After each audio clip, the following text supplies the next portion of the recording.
Hello everybody, and welcome to another episode of Sip and App. Today I'm sharing a savory scone recipe that is infused with delicious Mediterranean flavors.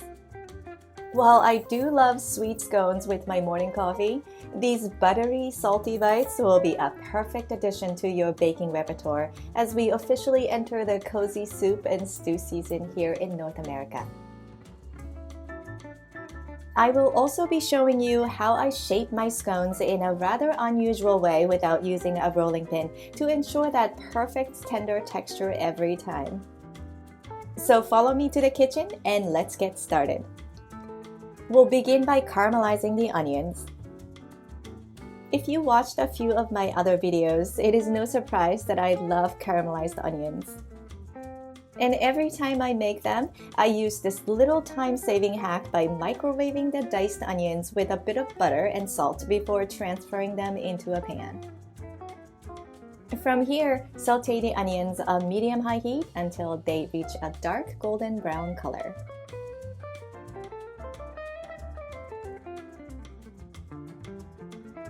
Set these aside to cool while we prepare the other ingredients.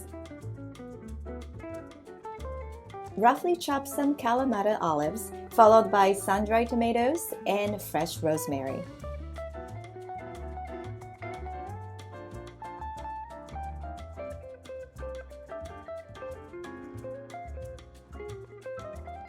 You could use dried rosemary if you can't find it fresh, but of course, the flavor won't be as pungent as fresh.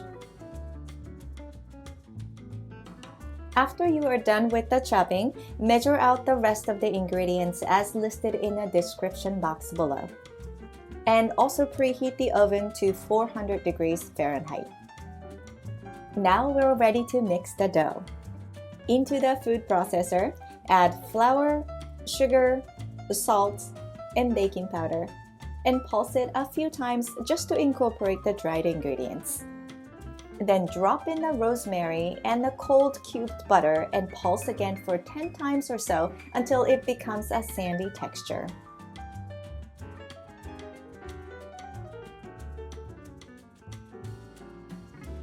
Finally, add in your cream and egg yolk and pulse it again until the dough looks moist but still crumbly.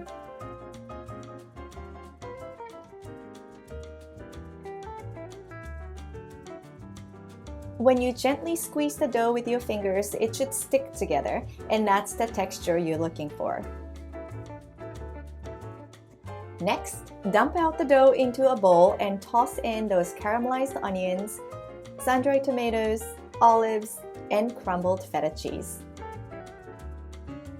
Give everything a gentle stir until all of those flavor bits are evenly distributed.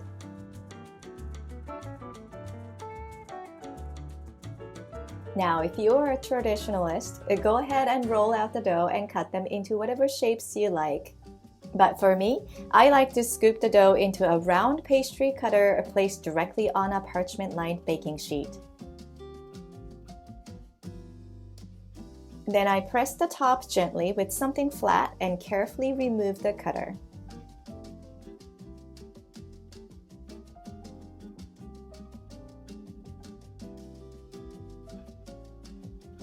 Here's another version with a much larger size cutter, where I then cut the dough into smaller triangles.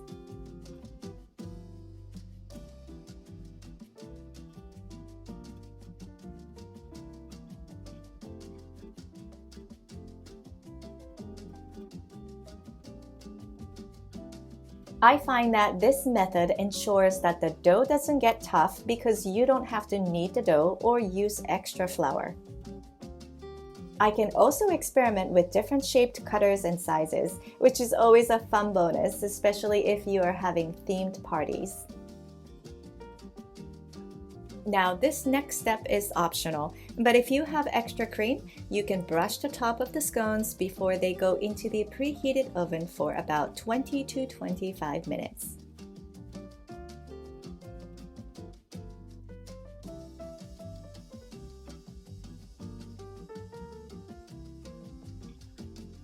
There you have it. Flaky on the outside and tender on the inside. These savory scones are a perfect accompaniment to any soups and stews, as well as those fancy grazing or charcuterie boards.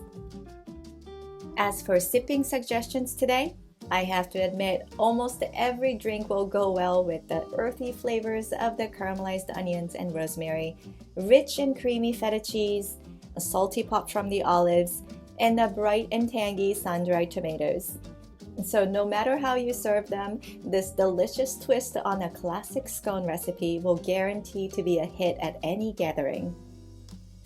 If you enjoyed this episode, please don't forget to like, share, and subscribe for more delicious recipes and baking tips.